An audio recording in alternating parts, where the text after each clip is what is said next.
안녕하십니까, 박성현 교수입니다. 자, 이번 시간에는 우리가 CFP의 투자 설계 파트를 보도록 하겠습니다.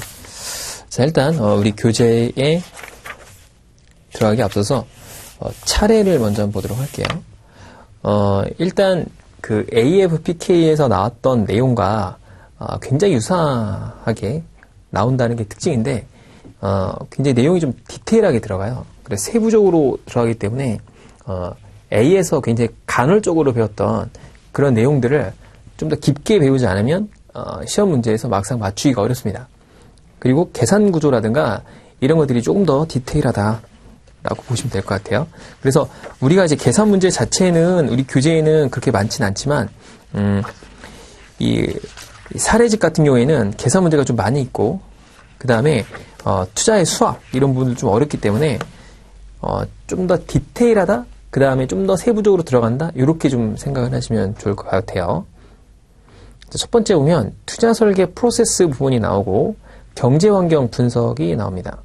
그래서 그 설계 프로세스야 뭐 기존과 거의 대동소이한데 경제 환경 분석은 굉장히 좀 디테일해요. 그래서 이자율 결정 이론, 그리고 환율 결정과 변동 요인, 그리고 변동에 대한 그런 어떤 이 동향 판단 및 예측, 이렇게 보면 되고, 그 다음에 투자 이론이 여기가 좀 더 디테일하죠. 그래서 계산하는 게 좀 많이 나옵니다. 그래서 뭐 증권에 대한 위험과 수익률의 측정, 그 다음에 효율적 시장 이론, 이게 좀 어렵죠. 그 다음에 행동 재무학, 이렇게 보면 될 것 같고, 자, 가치평가나 이 부분은 좀 비슷합니다. 비슷하고, 채권 투자 전략에서 조금 어려운 게 이제 듀레이션 부분과 변동성에 나오는 볼록성 부분이에요. 그래서 4페이지에 나오는 3번에 그 2번과 3번, 4번이 어렵다 생각하시면 됩니다. 그러니까 이 가격 변동성 분석에서 듀레이션과 볼록성을 직접 구할 줄 알아야 돼요. 그리고 그걸 통해서 채권 가격이 얼마나 변하느냐, 그리고 어떻게 계산된 것들이 어떻게 반영이 되느냐, 이게 시험 문제로 많이 나오게 됩니다. 자, 그 다음에 파생상품 운용 전략은 과거에 A는 파생상품이 굉장히 적게 나오죠. 근데 요 6장에서 나오는 파생상품은 종류도 많고 수합도 나오고 그리고 계산도 해야 되고 그리고 복잡합니다. 그러니까 어렵죠. 자, 그 다음에 자산 배분 전략. 우리 시험에서는 자산 배분 전략이 가장 중요하다라고 생각하시면 될 것 같고, 이게 이제 전략적, 전술적, 그 다음에 이제 뭐 이 전술적 자산 배분에서의 어떤 자산을 어떻게 배분하고, 그 다음에 증권을 어떻게 선택하고, 이런 것들에 따른 배분 전략, 그리고 그게 효과적이냐 비효과적이냐를 나타내준 그런 것들이 중요하다. 자, 8장에서는 자산 배분과 금융 상품이 나옵니다. 그래서 자산 배분을 어떻게 하고 금융 상품은 어떻게 가입할 것인가에 대한 내용들, 그리고 마지막으로 8페이지로 가면 투자 성과 평가가 나와요. 이제 이거는 이제 AFPK에 없었던 부분이죠. 그래서 이 9장은 우리가 별도의 장으로 구별을 해서 CFP에서는 별도로 나온다, 이렇게 생각하시면 좋을 것 같습니다. 그래서 기존보다 조금 더 어렵다, 그리고 뭐 이론들이 좀 더 많이 나온다 라는 거라서 이 어떤 교재 자체도 두껍잖아요. 두껍고 내용도 많고, 그리고 계산하는 식도 되게 많아요. 그런 것들이 디테일하게 나오기 때문에 좀 디테일하게 봐야 될 필요가 있는 그런 과목이다라고 생각하시면 될 것 같고, A와 좀 비슷하기 때문에 세금 설계가 굉장히 어렵죠. 이 시험에서는. 그렇기 때문에 여기 파트에서 좋은 점수를 받아야 되는 그런 전략 과목에 들어갑니다. 자, 개요로 넘어갑시다. 11페이지로 가면, 자, 일단 중요한 부분들만 체크를 간단하게 하면서 시험에 나오는 부분들은 판서를 통해서 진행을 해보도록 하죠. 자, 첫 번째 줄에 보면 국민의 평균 수명이 는다. 그렇죠? 그러니까 초과 수익의 획득의 기회가 축소되어 있다. 그러니까 시장이 점점 효율적으로 변한다는 거예요. 변하기 때문에 추가적인 이익을 얻기가 어려워요. 그러니까 만약에 우리나라가 뭐 지금 현재 인도네시아나 베트남이나 이런 신흥국 시장이었다고 한다면 금융시장이 상대적으로 좀 먹을 게 많죠. 그래서 우리나라의 그 선물 옵션 투자하시는 분들이 중국으로 많이 넘어갔었어요. 중국 시장에는 좀 더 기회가 있다라고 해서. 자, 그래서 안정적이고 효율적인 설계가 중요하다. 자, 그 다음에 과거에는 뭐 퇴직금이 은퇴 후 보장받았지만 그렇지 않다. 자, 그 다음에 네 번째 줄에 보면 고령화. 우리나라는 엄청나게 심한 고령화를 겪고 있죠. 전 세계에서도 가장 유례에 찾아볼 수 없는 빠른 고령화 속도를 가지고 있죠. 그 다음에 낮은 수익률로 인해서 투자 대상을 이동시킨 경험을 가지고 있으며, 자, 우리나라도 역시 저금리 고령화 사회에 진입했다. 이렇게. 그 다음에 효율적인 자산 운용에 관심을 갖고 있다. 과거에는 이런 거겠죠. 내가 오래 산다는 보장이 없으면 그냥 빨리 죽으면 빨리 이렇게 돈을 벌어서 빨리 쓰고 끝나면 되는데, 이제는 굉장히 오래 살아요. 그러니까 장수 리스크가 있는 거죠. 장수 리스크. 장수 리스크가 있기 때문에 중요한 건 돈이 더 많이 필요해요. 내가 오래 삶에 따른 비용이 증가하죠. 그래서 이 비용을 충당시키기 위해서는 일단 많이 벌면 되죠. 이걸 높이면 돼요. 또는 코스트를 줄이면 되죠. 그러니까 비용을 줄이면 돼요. 안 쓰거나 안 먹으면 되죠. 그런데 이렇게 하는 건 한계가 있기 때문에 방법이 투자 기간을 길게 가는 거예요. 투자 기간. 그러니까 어렸을 때부터 저축을 하는 거죠. 그 다음에 수익률을 증가시키는 거다. 투자 수익률. 그런데 투자 수익률을 증가시키는 거는 굉장히 어렵죠. 왜냐하면 지금은 저금리, 저성장 기조니까. 저성장 기조이기 때문에. 그럼 어떻게 해서 이 수익률을 올릴 것이냐? 에 대한 게 핵심입니다. 그래서 이제는 단기 플랜이 아니고 롱텀 플랜이 필요하다. 롱텀 플랜으로 요 계획을 짜야 된다. 라는 게 핵심이죠. 롱텀 플랜으로 짜다 보면은 약간은 유두리 있게 생각하기보다는 장기 플랜으로 짜는 뭐가 중요하냐? 전략적 자산 배분이 중요하다라는 거죠. 전략적 자산 배분에 포커싱을 맞춥니다. 그래서 여기 이제 6장, 7장에 나오는 전략적, 전술적 자산 배분이 핵심이 된다. 라는 겁니다. 그러면 내가 일단 기본 RF, 무위험이자 수익률이 2%밖에 안 나온다. 라고 하면 내 목표 수익률을 이거보다 높게 하려면 위험자산의 비중을 높여야 되잖아요. 위험자산의 비중을 높여야 됩니다. 높이지 않고선 절대 나올 수 없기 때문에. 그러면 이 높이는 걸 어떻게 선택할 거냐가 핵심이겠죠. 막 높이냐, 막 높인다고 수익률이 올라가냐, 그런 것도 아니고, 난 조금만 손실나도 막 벌벌 떨고 죽을 것 같은데 어떻게 이걸 올립니까? 그래서 여러 가지 이거를 고민을 해야 돼요. 누가 하고 고민하냐? CFP하고 이제 고민을 해야 된다. 라는 거죠. 첫 번째가 나오는 게 이제 투자 프로세스가 나오죠. 그래서 어떻게 프로세스를 갖게 되고, 현재는 대부분 다 투자 방식이 탑다운 방식이란 말이에요. 탑다운이 많이 되죠. 그러니까 경제를 분석하고, 그 다음에 산업을 분석하고, 그리고 기업을 분석하는 게 핵심인데, 우리는 굳이 기업을 분석하지 않아도 돼요. 앞으로 산업도 분석하지 않아도 됩니다. 경제 분석만 잘해도 분석이 가능해요. 왜냐? 우리는 지수에 투자할 거니까, 패시브 펀드를 투자할 거기 때문에 이렇게 어렵게 산업 분석이나 기업 분석을 굳이 많이 하지 않아도 상관없다라는 거죠. 자, 그래서 이 지수를 투자하는 방법이 이제 경제 분석이라든가 뭐 이런 게 2장에 나오는 거고, 투자라면은 자산 배분을 할 텐데, 자산 배분의 대표적인 게 주식, 채권, 그다음에 부동산이 있겠죠. 부동산은 부동산 투자라는 별도의 과목이 있기 때문에 배우게 되고, 주식과 채권을 우리가 배우게 되죠. 근데 이 주식과 채권은 변동성을 갖고 있기 때문에, 변동성을 해지를 해야 된다. 또는 레버리지를 극대화시키기 위한 투자를 해야 되기 때문에 선물이나 옵션이나 수합을 통해서 이렇게 거래를 하면 된다라는 거겠죠. 그러니까 이게 전체적인 흐름입니다. 자, 그럼 내가 펀드를 투자했는데, 자, 펀드에 대한 이 펀드가 잘하고 있는지 못하고 있는지 알아야겠죠. 투자해놨는데. 그래서 우리가 모니터링 과정에서 프로세스 6단계에 나오는, 자, 모니터링 과정에서 필요한 게 뭐죠? 성과 평가죠.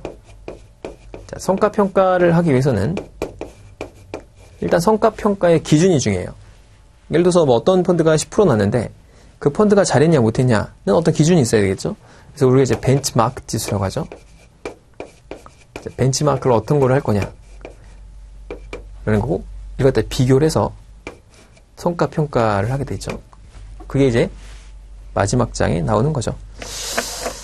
자, 요게 이제 핵심적인 우리 플로우인데, 어떤 투자의 플로우. 그래서 거기 보면 금융 환경은 복잡해지고 있다. 요즘 보면 뭐 엄청 복잡하죠. 돈 버는 거는 우리가 이제 공부하는 순서는 일단 경제나 투자나 이런 걸 공부해요. 그리고 우리나라 정치를 공부합니다. 그리고 외교를 공부하게 되고, 이제 외교에는 뭐 역사나 그 문화나 뭐 이런 걸 공부해야 되죠. 이게 원래 공부 순서인데, 이거 이제 정치에 관심 없는 사람도 많죠. 그 외교는 또 이게 또 복잡해요. 그래서 전략적인 어떤 형태라든가 그런 것들이 너무 복잡하기 때문에 공부하기가 어려운데, 사실 돈 되는 건 이거죠. 돈이 이게 가장 많이 되고, 그 다음에 정치, 경제하고 투자예요. 그러니까 아무리 뭐 내가 좋은 투자안, 투자 회사, 정부에서 그 산업은 없애버려야 된다, 못하는 거죠. 그래서 우리가 뭐 예를 들어서 뭐 우리나라에 우버가 들어왔는데, 우버 망했죠. 왜냐, 택시 회사 쪽에서 못하겠다, 정부에서 하지 마라, 독점이다, 그런 경우죠. 또 우리나라에서 또 뭐 타다? 이런 서비스 나왔는데 갑자기 막 택시 운전사들이 분신 자살하고 이러니까 못 버티는 거예요. 그죠? 그래서 정치가 되게 중요합니다. 정권에서 뭐 이런 걸 밀겠다, 그러면 그 사람은 좀 뜨게 되죠. 그런데 그거보다 더 중요한 건 이제 뭐 미국이나 중국의 어떤 패권 다툼, 눈치, 뭐 이런 것들이 더 중요하겠죠. 돈 되는 건 이런 순서고, 우리가 공부하는 건 이 순서가 맞아요. 순서가 맞다. 굉장히 많은 거를 공부해야 돈을 버는 거죠. 남의 돈 먹기가 쉽나요? 어렵겠죠. 자, 그래서 금융 환경은 나날이 새로워지고 있다. 선택폭이 넓다. 자, 그래서 거기 보면 두 번째 줄의 세 번째 단락에 보면은 세 번째 줄, 금융 상품들 이에서 합리적으로 판단하고 선택하기가 어렵다. 왜냐면 너무 많으니까. 종류도 많고, 뭐 지금 보면 펀드만 해도 몇천 가지고, ETF도 500가지고, 뭐 주식도 뭐 1100 가지고, 어떻게 투자합니까? 모르니까 안 된다. 자, 이러한 경제 및 금융 변화의 흐름으로 볼 때 고객에게 정확하고 시적절한 정보를 제공하고 금융 상품을 쉽게 비교하여 경쟁력을 갖추기 위해서는 투자에 대해서 이해를 높이는 것도 무엇보다 중요하다. 그러니까 이거 다 하려면 CFP가 공부를 많이 해야 된다, 이 얘기예요. 다 알아야 될 거 아닙니까? 적어도 요 정도는 다 알아야 될 거 아닙니까? 그래야 뭐 얘기가 되는 거죠. 고객이 왔는데 나보다 똑똑해. 그럼 뭐 얘기 끝난 거죠. 당신한테 내가 투자할 이유가 없네요, 이렇게 할 테니까 공부를 정말 많이 해야 되는 거죠. 뭐 이런 자격증이 중요한 게 아니고, 자격증은 물론 중요하죠. 이걸 따고 그다음에 뭐 해야 돼요? 공부를 엄청나게 많이 해야 되는 거죠. 그래서 그 경제학 박사나 아니면 투자를 이제 얘기하는 그런 전문가들을 보면 반드시 역사나 문화를 알지 못하고 해외 투자를 하지 않죠. 그러니까 얘기를 들어보면 뭐 굉장히 박학다식하죠. 자, 그 다음에 거기 이제 중요한 말이 나옵니다. 세 번째 단락에 바람직한 투자란 단순히 높은 수익률을 제공하는 게 아닙니다. 거기다 별표. 자, 목적. 그러니까 고객이 어떤 목적이 있을 거 아니에요. 난 진짜 한 방 제대로 벌고 싶다, 이런 사람이 있는가 하면, 난 안정적으로 은퇴를 하고 싶어요. 나는 3년 뒤에 결혼을 하고 싶습니다. 뭐 집을 사고 싶어요. 뭐 이런 게 있겠죠. 그런 설정. 그러니까 전략을 수립해야 돼요. 그러니까 뭐 무조건 이거보다는 어떻게 갈 거냐, 경제 환경은 어떻고 향후 어떻게 되니까 어떻게 될 거다, 이런 걸 선택해 줘야 되는 거고, 실행과 모니터링을 하게 되죠. 그러니까 진짜 이제 선택을 하게 알려주고 이제 플랜을 짜겠죠. 플랜 2. 그리고 그걸 갖다가 조정하는 작업이 있죠. 모니터링. 자, 이런 작업을 하더라라는 겁니다. 자, 그 다음에 넘어가서 중요한 거 이제 프로세스죠. 프로세스는 시험 문제로 굉장히 잘 나오는 파트죠. 그래서 1단계부터 6단계까지가 있고 주로 이제 1단계에 나오는 것과 2, 3, 4 여기까지가 제일 많이 나오죠. 실행은 뭐 그렇게 어려운 분이 아니니까. 그러니까 이제 제안하기까지가 중요하고 5단계 실행과 모니터링은 상대적으로 시험에 잘 나오지 않죠. 자, 그래서 관리 과정인데 그 12페이지에 그 네 번째 줄에 보면은 하나의 관리 과정이다. 프로세스라는 건 뭐냐? 거기 보면 plan to see. 지켜보는 거죠. 째려보는 거죠. 쫙. 그래서 잘하냐 못하냐를 나타낸다. 그래서 거기 보면 목표 설정은 정보 수집이죠. 그래서 여기 이제 핵심인데 목표를 설정하기 위해서는 정보를 잘 알아야 돼요. 그 사람이 어떤 사람인지 알아야 될 거 아닙니까? 그 다음에 이제 위험 성향, 투자 기간, 뭐 제약 조건 이런 걸 보는데 그걸 뭐로 제시하냐? IPS. 투자 지침서 이게 중요하죠. 여기 시험 잘 나오죠. 그래서 좀 더 우리 시험에서는 디테일하게 나온다고 생각하시면 돼요. A 때는 둘이 뭉실하게 나왔는데 투자 지침서가 굉장히 디테일하게 나옵니다. 시험 문제. 그래서 그 디테일한 부분은 뒤에 이게 페이지로 따로 할애를 하고 있어요. 자, 그 다음에 전반적인 프로세스는 아래와 같은데 아래와 같은 단계를 순서를 먼저 알아야 돼요. 1단계부터 6단계까지 이렇게. 그래서 첫 번째 보면은 관계 정립, 정보 수집, 분석 평가, 제안서 작성, 그 다음에 제안서 실행, 모니터링이죠. 자, 그래서 이제 단계별로 뭐가 있느냐도 중요하죠. 일단 단계 순서를 반드시 암기하시고, 순서는 기본적인 재무 설계와 동일하죠. 비슷합니다. 그런데 이 단계 안에 들어가는 건 좀 차이가 있어요. 1단계부터 조금씩. 자, 1단계는 관계 정립이죠. 뭐 알아야 뭐 팔죠. 오자마자 뭐 그냥 무조건 주식 하시죠. 자, 제가 알고 있는 주식 몇 가지가 있는데 거기다 몰빵하세요. 이거 안 되죠. 제가 선물 옵션 전문가인데 선물 일단 교육 받으시고 모의 투자하신 다음에 지르십시오. 제가 알려드리겠습니다. 이렇게. 요즘에 근데 그 여의도에 가면 선물 옵션 강좌들이 있어요. 가시면 싼 게 500만 원이에요. 비쌉니다. 그리고 VIP 이런 게 있어요. 그 선물 옵션 투자하는 VIP 회원 1년 회원비만 한 1,000만 원씩 내요. 비쌉니다, 이거. 그래서 그 선물 옵션을 가르치는 사람들이 많이 있긴 한데 뭐 비전문가도 많이 있고요. 진짜 전문가도 많이 있는데 사실 선물 옵션은 단타 스캘퍼나 이런 애들이 돈을 못 벌어요, 요즘에. 그래가지고 이렇게 배우는 게 꼭 의미가 있나 싶긴 한데 사실 이게 장기 투자가 돼야 돼요, 요즘에 선물 옵션도. 근데 선물은 3개월마다 만기고 옵션은 한 달마다 만기이기 때문에 여기 이제 장기 트레이딩 하기가 어렵죠. 그래서 스캘퍼들, 하루에도 뭐 몇 번씩 거래하는 사람들이 요즘에 돈을 못 벌어요. 장기적으로. 그래서 이제 좀 제대로 배우셔야 되는데 가르쳐주는 데가 없죠. 그래서 큰일입니다. 근데 이게 굉장히 나이 드신 분들이 많이 간다고 그래요. 이런 강좌에. 자, 첫 번째 관계 정리를 봅시다. 정보를 알려줘야겠죠. 그래서 이 정보 제공이라는 건 나의 정보예요. 그러니까 정보를 제공할 때는 CFP의 정보죠. 그래서 업무 수행 과정, 제공하는 서비스, 어떤 사람이냐, 인증자의 역량, 업무 경력 이런 걸 말하는 거죠. 그래서 자, 업무 수행 과정, 제공하는 서비스, 자격 인증자의 역량, 업무 경력 이런 게 이제 제공을 해야 된다라는 겁니다. 자, 그래서 정보 제공이 된다. 자, 고객 요구를 충족시킬 수 있는지 검토하게 된다라는 거. 그래서 거기 두 번째 줄에 보게 되면 그 재무 설계사가 제공하는 서비스와 설계사의 역량이 고객 요구사항을 충족시킬 수 있는지 결정해야 된다. 그러니까 고객이 원하는 이게 중요한데, 자, 고객이 원하는 것과 고객이 원하는 것을 우리는 이제 니즈라고 그래요. 니즈와 CFP가 설계를 해서 달성시킬 수 있는 게 있어요. 근데 안 되는 건 안 되죠. 그걸 갭이라고 합니다. 갭. 요 갭을 메꾸지 못하면 거절해야 되죠. 거절. 여기 중요합니다. 무조건 들어주는 게 아니에요. 갭을 조절해서 갭이 줄지 않는다. 그러면 이 서비스를 거절해야 된다. 이게 중요하죠. 무조건 들은 게 아닙니다. 서비스 거절. 자, 그래서 현실적이고 합리적인 수준으로 조정해야 된다. 그런데 무리한 고객의 요구를 받아들이는 것은 의사를 존중하는 것이 아니라 잘못된 투자 설계를 할 수 있다. 그러니까 고객이 목표 수익률을 30%를 들고 왔어요. 이걸 달성을 못할 것 같아, 나는. 그럼 거절해야죠. 근데 이걸 무리하게 수용하면 반드시 고객이 떨어져 나가죠. 신뢰를 못하니까.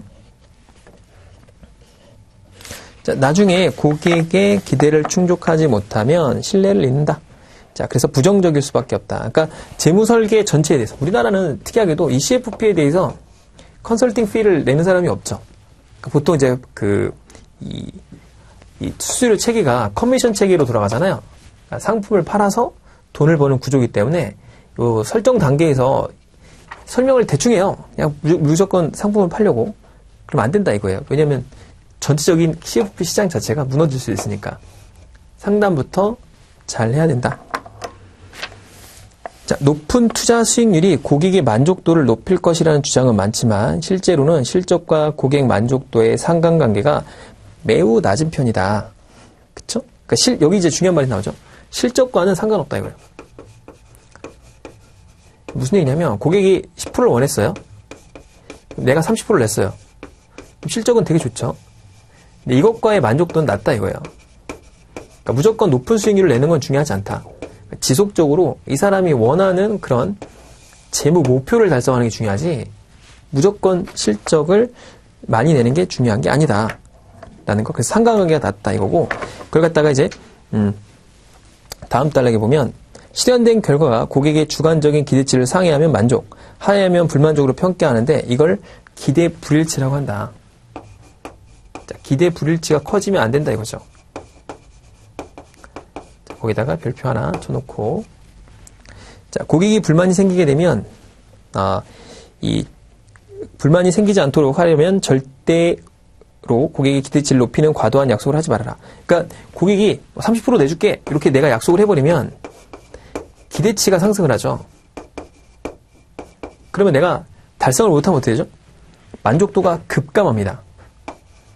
자, 미달성하게 되면 만족도가 떨어지면 이 사람이 도망갈 수가 있겠죠. 그래서 과도한 약속을 하지 말고 꾸준히 한결같은 서비스를 제공해라. 자, 그 다음에 업무 수행 범위가 나와요. 여기 이제 정보 제공을 하고, 자, 그 다음에 니즈와 충족을 시키는 게 중요하고, 업무 수행 범위, 이거 중요하죠. 자, 업무 수행 범위를 정하는데 이거에서 이제 핵심적인 단어가 뭐냐면 첫 번째 줄에 나오는 상호 합의. 그러니까 무조건 고객이 원하는 대로 하는 게 아니고 또는 내가 멋대로 하는 게 아니고 상호 합의를 통해서, 이 단어가 시험 문제 잘 나오죠. 자, 상호 합의를 통해서 업무 수행 범위를 결정해라 라는 거. 그래서 문서로 작성해라. 그 세 번째 단락. 이거는 자, 문서로 작성해서 서로 오해가 없도록 해야 된다. 그 얘기죠. 자, 오해가 없도록. 자, 오해가 없도록 해라 라는 얘기가 나옵니다. 자, 투자 설계 관련 정보의 수집이 나옵니다. 투자 설계 관련 수집. 그래서 2단계가 나오죠. 2단계. 2단계 이제 고객의 정보를 수집하는 거죠. 2단계는 고객에게 정보를 알아야 뭐 투자를 해주던 뭐 성향을 알던 할 거 아니에요. 그래서 핵심적인 건 이제 이 사람의 뭐 물론 자산하고 부채도 아는 것도 중요하지만 위험 수용 성향. 자, 위험 수용 성향과 수용 능력이죠. 그래서 이 두 가지를 판단하는 게 중요하다. 그래서 여기 시험 문제 잘 나옵니다. 자, 그래서 거기 보면 이 페이지에 보게 되면 여기 3단계죠. 여기 3단계. 여기 2단계는 이제 정보를 수집하는 게 필요하고, 그 다음에 3단계에서 위험 수용 성향, 그러니까 설계하는 게 필요하죠. 자, 정보 수집에서 핵심 뭐예요? 모수기죠. 모수기. 목표, 순위, 자, 기간이죠. 기간. 모수기라고 하죠. 모수기. 목표, 순위, 기간. 사람들의 목표는 많을 거 아니에요. 그래서 그 목표가 오른 페이지에 나오죠. 일단 돈을 많이 버는 거죠. 그래서 고정 수입의 극대화. 그래서 일정한 수익을 내기 위해서 표면 이율이 높은 채권이나 주택 저당 증권에 투자하면 되겠죠. 그 주택 저당 증권 뒤에 나오는데 표면 이율이 높은 게 뭐가 있죠? 국채는 낮죠. 표면 이율이 당연히 낮을 거 아닙니까? 지금 1.64? 65? 이렇게 나오니까 표면 이율이 낮아요. 높은 거는 뭐가 있을까요? 채권 중에. 당연히 고위험을 해야 돼요. 그러니까 채권도 그냥 일반적으로 투자하면 수익이 나올 수가 없죠. 그래서 얼마 전에 그 아시아나 채권인가요? 여기에 한 10% 이렇게 나왔어요. 그럼 이거 고수익이죠. 근데 채권도 수익을 높게 주려면 문제가 뭐예요? 위험이 커지죠. 리스크가 커집니다. 그렇기 때문에 잘 골라야 되죠. 근데 이 회사는 절대 안 망해. 아시아나는 죽었다 깨어나도 안 망할 거다 라고 생각하면 투자해 볼 만한 가치가 있는 거죠. 심지어는 삼성전자나 은행 채권들은 금리가 낮아요. 오히려 정기예금보다 낮을 때도 있어요. 그래서 잘 골라야 된다. 자, MBS는 뒤에 나오죠. 자, 그 다음에 투자자금 보전. 이건 선택사항이죠. 본인이 원금을 다 날려도 상관없다 라는 경우도 있지만, 대부분은 우리 자산 설계는 이 사람의 전체 재산을 다 관리하는 거기 때문에 어느 정도의 투자자금 보전이 중요하죠. 난 90%까지는 괜찮아. 그러니까 손실이 10%는 괜찮아. 이렇게 할 수도 있는 거고. 자, 그래서 투자를 하되 원금 손실이 일정한 한도 이내로 한정되길 바란다. 그래서 이런 투자 방법이 이제 PI라고 하죠. 포트폴리오 인슈어런스라고 해서 보험 전략, 보험 투자 전략이라고 해서 보험을 드는 게 아니고 어느 정도는 내가 최저치를 두는 거예요. 100을 투자하면 90은 무조건 지킬 거야. 그 대신 10을 갖다가 내가 운용을 해서 수익을 극대화할 거다. 이런 PI 전략들이 많이 나오게 되죠.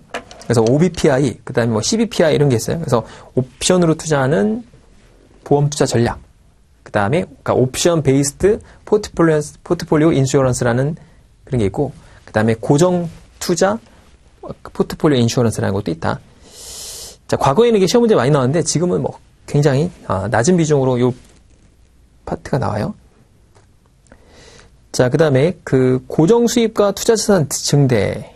자, 투자에 따른 수입을 토대로 생활을 해야 되지만 시간이 아직 많이 남았다. 이런 거죠. 은퇴를 했어요. 은퇴를 했는데 이게 60세인 거야.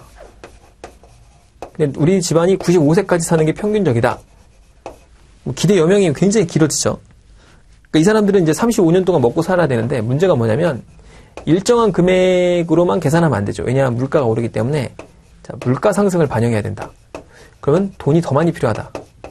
근데 돈은 없다. 수익률을 올려야 되는데 위험하다. 이런 문제가 항상 생길 수밖에 없죠. 그럼 방법은 또 돈을 벌거나, 그래서 일정한 일자리를 통해서 일정한 나이까지는 돈을 벌거나, 그 다음에 물가를 상승할 수 있는 다양한 수익원을 만든다거나, 그렇죠. 방법이 여러 가지가 있겠지만 나이가 들면 방법이 없어요. 그래서 어렸을 때부터 투자를 많이 해야 된다. 이런 거죠.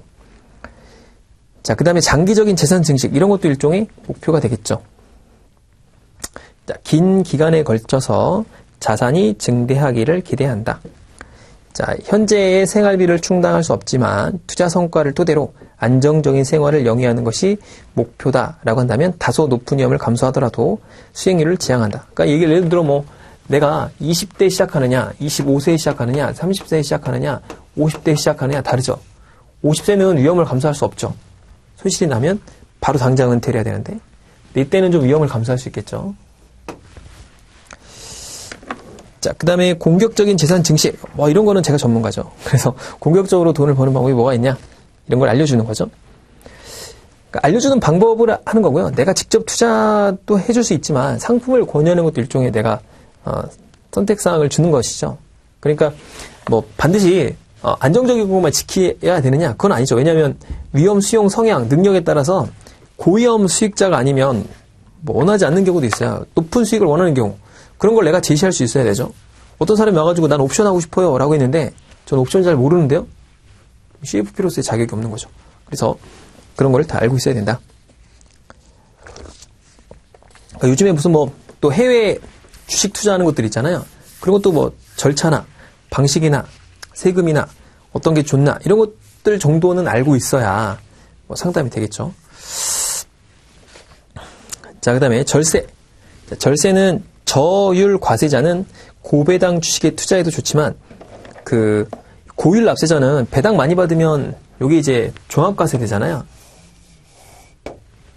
그러니까 고율 과세자들은 주식의 배당보다는 자본 차익을 먹으려고 하겠죠.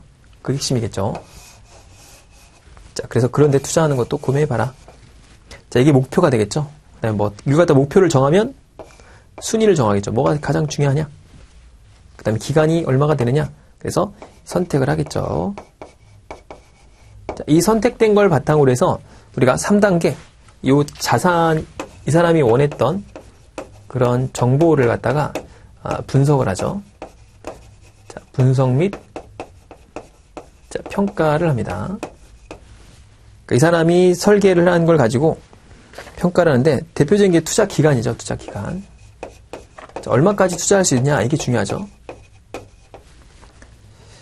자, 그래서 첫 번째 줄에 보면 타임 호라이즌이라고 해서 투자 기간은 지금부터 투자 자금의 일부 또는 전부를 회수하거나 예정하는 시기다.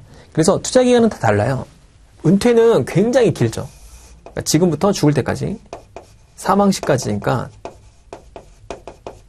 굉장히 길지만 뭐 교육 자금, 그 다음에 뭐 결혼 자금 또는 뭐 아이들의 교육 자금 또는 뭐 주택 구입 자금, 자동차 구입 자금, 여행 자금 이런 건 투자 기간이 다 다르죠. 거기에 따라서 투자 방식이나 선택이 투자 방식이나 투자 상품이 달라지죠. 달라질 겁니다. 자, 그래서 거기 두 번째 줄에 투자 기간은 위험의 분산과도 연결이 있을 뿐만 아니라 자산 배분 전략에도 직접적인 영향을 미칩니다. 이게 중요하죠. 자, 그 다음에 다음 페이지로 가면 첫 번째 줄에 장기적인 투자 목표에 맞는 투자 전략을 세우기 위해서는 기간을 길게 설정하는 것이 매우 중요하다. 왜냐하면 길수록 투자 금액이 달라진다 이거예요. 자, 그래서 거기 그 표에 보면 투자 시점과 투자 결과가 나오죠. 그래서 어떤 사람이 65세에 이제 월복리로 6%니까 매달 똑같은 금액을 투자해서 자, 5억을 만들려고 해요. 5억. 그래서 자, 언제 투자할지 모르지만 65세에 자, 5억을 만들고 싶다. 그러면 복리니까 6% 자, 월복리가 돼서 쭉 투자를 했다라고 하면 자, 25세부터 자, 가입을 한다라고 하면 자, 5억 원을 FV로 놓고 그렇죠? 6을 갖다가 12로 나눈 걸 자, I로 놓고 그 다음에 25세부터 65세니까 40년이죠. 40년. 40년 곱하기 12N에 놓고 그러니까 PMT 자, 월말식으로 해서 자, 엔드 모드로 하게 되면 매월 말이니까 계산하면 얼마가 나오냐? 자, 25만 1,000원이 나온다는 거예요. 뭐 여러분도 한번 해볼까요? 자, 계산해 보면 자, 그 다음에 세컨 클릭 한 다음에 자, 5억 원을 FV로 넣고 6 나누기 12 I에 놓고 그 다음에 40 곱하기 12 480을 N으로 넣은 다음에 PMT를 계산하면은 대략적으로 매월말 필요한 게 계산해 보면은 I를 6 나누기 10이죠. 그 다음에 계산해 보면 대략 필요 월 적립액이 5억 원이 FV죠. 그래서 자, 계산 다시 해보면 5억 원 FV 그 다음에 40 곱하기 12 그 다음에 N이 되고 그 다음에 6 나누기 12I 넣고 계산해 보면 대략적으로 매월말 필요한 게 얼마가 되냐면은 25만 1,000, 6만 8천원 이렇게 계산했다고 나왔어요 여기. 그래서 25만 1,000, 6만 8천원 이렇게 계산이 된다. 요걸 넣어야 된다는 거예요. 자, 그리고 그 두 번째 보면 35세 때부터 하면 49만 7천원이 돼요. 자, 35세 때부터. 자, 그 다음에 55세 때부터 가입하면 얼마가 되죠? 306만 1,000원을 내야 돼요. 자, 그러니까 25세에서 여기 얘가 55세라고 하면 차이가 30년 차이잖아요. 그렇죠? 근데 투자 금액으로 봤을 때 25만 원에서 300만 원이니까 보통 11배가 넘죠. 이렇게 넘게 내야 된다. 기간 차는 얼마 안 되지만 그런 거죠. 자, 일찍 투자를 하게 되면 자산이 완만하게 기울기를 나타내지만 55세부터 투자를 하게 되면 그 305만 1,000원을 납부해야 되기 때문에 다음 페이지로 가면 25세에 투자하게 되면 매월 25만 1,000원, 그 다음에 그 D는 무려 12.2배인 305만 원을 투자하기 때문에 부담이 크다 이거예요. 그러니까 어렸을 때부터 많이 넣어라 이거죠. 어렸을 때부터. 투자 기간에 따라 다르다. 자, 시험에 많이 나오는 건 위험 수용 성향과 위험 수용 능력입니다. 그래서 위험 수용 성향과 위험 수용 능력에 대한 차이점, 그리고 거기에 대한 내용들이 많이 나오게 됩니다. 자, 위험 수용 성향. 자, 위험 수용 성향은 어떤 사람의 성격 같은 거죠. 그래서 심리적인 성향이에요. 심리적인 성향. 그래서 리스크 토러런스라고 해서 심리적인 요인입니다. 개인이 바꿀 수가 없죠. 성격을 쉽게 못 바꾸잖아요. 그래서 이 성향은 쉽게 바뀌지 않습니다. 그래서 심리적인 요인이다. 어떤 사람은 못 먹어도 무조건 질러야 되는 스타일이 있는가 하면 나는 0.1% 손해가 나도 이러면 안 되는데 막 떨리고 막 안 되겠다 이런 사람이 있는 거죠. 그래서 그거의 차이점입니다. 자, 한번 봅시다. 그 18페이지에 위험 수용 성향과 능력을 분석한다. 그래서 2단계를 파악하는데 성향과 수용 능력을 중심으로 파악하게 됩니다. 자, 위험 수용 성향은 심리적인 성향이고 위험을 가진 데 대해 어떻게 느끼는가로 측정된다. 사람들마다 고유한 성격과 취향이 있는 것처럼 개개인의 고유한 위험 수용 성향을 가지게 된다. 자, 밑에 보면 재무 위험 수용 성향을 말한다. 그렇죠? 그래서 심리적인 성향에다 동그라미. 어떻게 느끼는가? 동그라미. 그래서 재무 위험 성향을 나타내 준다. 자, 그래서 거기 보면 그 성격이 유전적인 것이 50%, 후천적인 것이 50%예요. 그래서 20세가 되기 전까지 안정적인 성격이 형성된다고 한다. 나이가 들수록 뭐가 돼요? 20대까지는 좀 더 문화나 어떤 이런 영향에 미치게 되고, 나이가 들면 어떻게 되죠? 당연히 안정적으로 바뀌죠, 사람이. 그러니까 굉장히 보수적으로 바뀌게 돼요. 조심성도 많고. 그러니까 나이 드신 분들이 보수 성향이 맞는 겁니다. 많고 또 그렇게 되는 게 정상적인 거고요. 또 가진 게 많을수록 지키려고 하는 게 많이 있죠. 처음에 어렸을 때는 없죠. 개뿔 없잖아요. 근데 이제 점점 나이가 들면 소득도 많아지고 내가 생긴 재산들이 많으니까 그걸 지키려고 하는 경향이 굉장히 커지게 되죠. 그래서 나이가 들수록 꼰대가 되는 건 당연한 것 같아요. 약간 어느 정도는. 자, 그 다음에 위험 수용 성향의 중요성이 나옵니다. 자, 위험 수용 성향을 분석하는 문제는 매우 중요하다. 왜냐하면 이걸 모르면 포트폴리오 설계를 할 수 없어요. 왜냐하면 고객이 기본적으로 위험 회피형이 있고, 그러니까 위험을 굉장히 싫어하는 성향이 있는가 하면은, 자, 위험을 수용하는 그런 이 위험 추구형이 있어요. 그러니까 이거를 이제 판단을 해야겠죠, 고객한테. 그래서 보통 설문 기법이라든가 아니면은 추출법이나 아니면 상담을 통해서 당신 도대체 위험을 얼마나 좋아하시오? 그리고 얼마나 버틸 수 있어? 라고 물어본다 이거죠. 자, 그래서 성향이 거기도 나오죠. 회피형인 고객에게 너무 위험한 걸 투자하면 실패하게 되고, 추구형인데도 불구하고 너무 낮은 자산을 투자하게 되면은 만족하지 못하게 된다라는 거죠. 자, 그래서 거기 보면 맨 마지막에 볼게요. 네 번째 줄. 하지만 투자에 대한 결과는 예기치 못한 요인들에 의해서 언제든지 달라지죠. 내가 좋다고 생각했는데 안 그럴 수도 있죠. 자, 그렇다면 단정적이거나 확정적으로 예측할 수 없기 때문에 고객이 감당할 수 없는 위험을 감수하도록 설득하는 것은 금물이다. 그러니까 고객이 싫어하는데 위험하게 투자하시죠. 이거 안 된다 이거예요. 자, 그 다음에 위험 수용 성향은 반드시 개별적으로 측정돼야 돼요. 이게 특징이. 개별적으로 측정해야 됩니다. 그러니까 어떤 포트폴리오 집단을 통합해가지고 한 번에 위험을 선택해서 이렇게 수용 성향을 파악하면 안 된다는 거죠. 안 된다. 자, 그래서 그 다음 줄에 보면은 심리적인 특성을 측정하기가 어렵죠. 뭐 개인의 어떤 걸 이용합니까? 어떻게 개인적인 그런 내용을 알 수 없기 때문에 인구 통계적 변수나 금융 상품을 통해서 위험 수용 성향을 예측할 수 있다. 자, 그래서 측정 도구를 뭐라고 쓰냐? 가급적 계량 심리학자들이 만든 그런 측정 도구를 사용하게 되는데, 자, 그래서 밑에 보면은 그 적용을 할 때 이런 측정 계량 심리학자가 측정하는 이런 기법들을 사용하게 된다. 그래서 점수화된다. 라고 되어 있어요. 자, 그래서 고객은 위험 수용 성향을 적용하게 되는데, 보통 다음 페이지에 보면 뭐 제1방식, 제2방식, 제3방식, 제4방식이 있는데 보통 5단계인 제3방식을 가장 많이 쓰게 됩니다. 그래서 위험 선호형, 적극형, 성장형, 안정형 이렇게 있는데, 그래서 밑에 보면은 일반적으로 뭘 많이 쓰죠? 매우 안정형, 중립형, 공격형 이렇게 쓴다라는 겁니다. 그래서 자, 거기 이제 형태를 가끔 물어봐요. 위험 수용 성향에서 성향이 보통 이제 5가지가 있다라는 거고, 첫 번째가 뭐죠? 매우 안정형. 안정적인 거죠.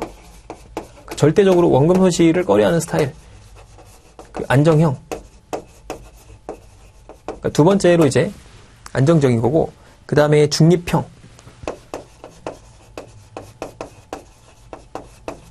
자, 그 다음에 공격형, 매우 공격형 이렇게 나눠주는 거죠.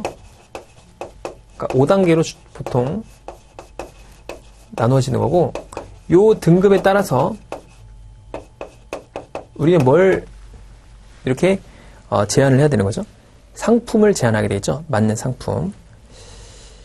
자, 그래서 매우 안정형 한번 보죠. 거기서 가끔 물어보니까, 자, 원금에 대한 손실을 원하지 않는, 거기다 동그라미. 그리고 기대 수익률이 낮더라도 원금 손실이 거의 없는 투자. 자, 그 다음에 뺀 마지막 줄쯤에 보면, 마지막 줄 위에입니다. 매우 안정형 투자자들에게는 기대 수익률을 맞추기 어렵다. 그죠? 뭐 진짜 정기금만 한다 1.5%다. 이 사람이 3%를 원해요? 절대 달성이 안 되죠. 달성이 할 수가 없고 하기도 어렵고, 뭐 채권 투자하더라도 채권도 원금 손실이 납니다. 나기 때문에 이 사람은 MF나 뭐 정기금 가입해야 되기 때문에 굉장히 좀 투자 상품 폭도 되게 제한적이죠. 안정형은 자, 그 첫 번째 줄에 다수 위험을 감소하거나 그 다음에 역시 안정적 위주의 투자다. 그래서 두 번째 줄에 보면 일정 부분의 위험은 허용하지만 원금이 보호되는 자산에 투자한다. 상대적으로 위험도가 낮은 상품이다. 자, 그 다음에 오른쪽으로 가면 중립형이 있어요. 중립형은 첫 번째 줄에 추가 수익을 기대한다. 하지만 원금 손실을 인정을 해요. 근데 위험을 허용하지는 않는다. 자, 그래서 거기 보면 이제 중립형에는 상품이 나와요. 그래서 안정성을 추구하는 가치주나 배당주, 요거. 그래서 중립형에는 여기다 별표 하나 쳐놓으세요. 일단 가치주나 또는 배당주 있죠. 뭐 이런 것들이 일반적으로 좀 변동성이 적단 말이에요. 또는 채권형 상품. 그러니까 여기 이제 원금 보장이 안 돼요, 다. 근데 상대적으로 이건 좀 위험하죠, 이건. 우리나라 가치주나 배당주도. 근데 채권형은 국채나 뭐 이런 거는 상대적으로 안정적이기 때문에 이런 데 투자해도 되고, 뭐 신용등급이 높은 뭐 A등급 이상의 채권 사면 괜찮겠죠, 회사채. 자, 공격형이 있는데, 공격형은 일부 자산 제외하고 위험이 높은 자산에 투자한다. 자, 그 다음에 자산 증식과 고수익을 내기 위해서 위험을 감수한다. 자, 그래서 상품이 나와요. 뭐가 나오냐면 하이힐드 채권. 자, 이 사람들은 BB 이하 등급인 하이힐드 채권이나 또는 성장주를 사게 되죠. 그리고 리츠 상품들, 부동산 투자 회사라고 했죠, 이거. 자, 리츠 상품들을 사게 됩니다. 자, 그 다음에 매우 공격형. 이 사람들은 뭐 무조건 수익을 많이 내야 되는 거죠. 고수익을 추구한다. 그래서 주식이나 파생. 요 매우 공격형은 여기다 별표 주식이나 자, 파생 상품인데 주식도 뭐 이렇게 코스닥이나 채권보다는 직접 투자를 많이 할 수도 있겠죠. 자, 원금 손실이 있더라도 높은 수익을 내기 위해서 위험을 감수한다. 자, 여기 이제 위험 수용 성향이고요. 자, 위험 수용 능력은 얼마나 위험에 대처할 수 있는가다. 그렇기 때문에 이 사람의 뭐가 있는 거예요? 부의 규모, 투자 지식, 투자 경험 등에서 판단한다. 아까 위험 수용 성향은 어떤 그 사람의 심리적인 성격인데, 자, 수용 능력은 이 사람의 투자 경험, 그리고 투자 규모, 그러니까 부의 규모, 그리고 투자에 대한 어떤 지식, 그리고 경험에 따라 달라진다. 자, 이렇게 분리하면 되겠죠. 자, 그래서 그 두 번째 줄 밑으로 내려오면 위험 수용 능력을 세 가지 유형으로 분류하는데, 그러니까 수용 성향은 이런 거예요, 이런 거. 5가지. 그런데 수용 능력은 3가지입니다. 능력이 높으냐, 중간이냐, 낮이냐로 분류합니다. 그래서 높으면은 이게 고, 중, 저죠. 수용력이 높으면은 좀 더 높은 상품을 그러니까 위험이 높은 거를 투자할 수 있는 거고, 저면 조금 낮은 상품에 투자하는 거죠. 자, 그래서 위험 수용 성향이 뒷받침되지 않는다면 편안함을 갖지 못할 수가 있다. 라는 거. 자, 다음 페이지로 보면 위험 수용 성향과 위험 수용 능력 이외에도 인지된 위험이 있다. 그렇죠? 그래서 어떤 시장에서 무조건 인지되는 위험이 있다라는 거예요. 그래서 어떤 시장에서 위험을 낮게 평가할 수도 있고 아주 꺼리는 경향이 될 수도 있다. 자, 밑에 보죠. 강세장일 경우에 많은 사람들이 위험을 경시하고 공격적으로 투자하죠. 그러니까 예를 들어 뭐 시장이 계속 올라요. 강세장에는 사람들이 일반적인 위험이 뭐 표준 편차가 10%다. 그만 4% 정도 이식해서 투자를 더 많이 한다 이거죠. 근데 약세장에서는 사람들이 투자를 안 해요. 굉장히 보수적인 투자임에도 불구하고 투자를 안 한다 이거죠. 막 10%의 이런 위험을 15%로 인식해요. 그래서 투자를 안 한다 이거죠. 자, 그런 걸 갖다가 이제 계산하게 돼 있다라는 거고. 자, 그 다음에 목표 수익률을 계산합니다. 목표 수익률은 뭐냐면 내가 이제 원하는 수익률이 있을 거예요. 원하는 금액들.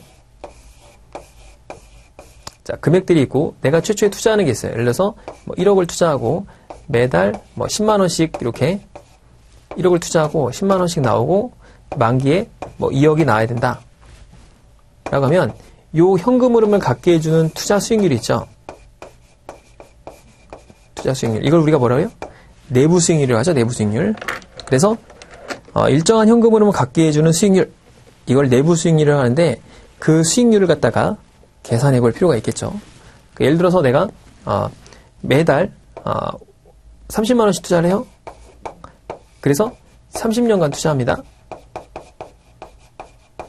그리고 요게 만기에 만약에 뭐 5억이 나와야 된다. 그러면 요 마이너스가 되겠죠. 여기 플러스가 되고. 자, 이렇게 하는 수익률, 이걸 갖게 해주는 수익률이 뭐냐? 이걸 내부 수익률이라고 하죠. 그쵸? 자, 이 수익률이 필요한데, 그럼 이 수익률을 높이면 어떻게 되죠? 투자하는 금액이 적어지죠. 수익률을 낮추면은 투자하는 금액이 많아지죠. 이 목표된 수익률을 달성하기 위해서. 그러니까 수익률을 높이면은 투자 금액이 줄어들고. 그러니까 물론 뭐 한 2%대 수익률로 내고서 매달 뭐 100만 원씩 가입하면 좋은데 돈이 없죠. 100만 원씩 늘 수 있는 그런 능력이 안 된다. 그러면 이 수익률을 올려야 되죠. 그러니까 내가 투자할 수 있는 자산이 줄면, 투자 자산이 줄면 당연히 수익률을 높여서 이 목표된 금액을 달성할 수밖에 없어요. 자, 그 얘기죠.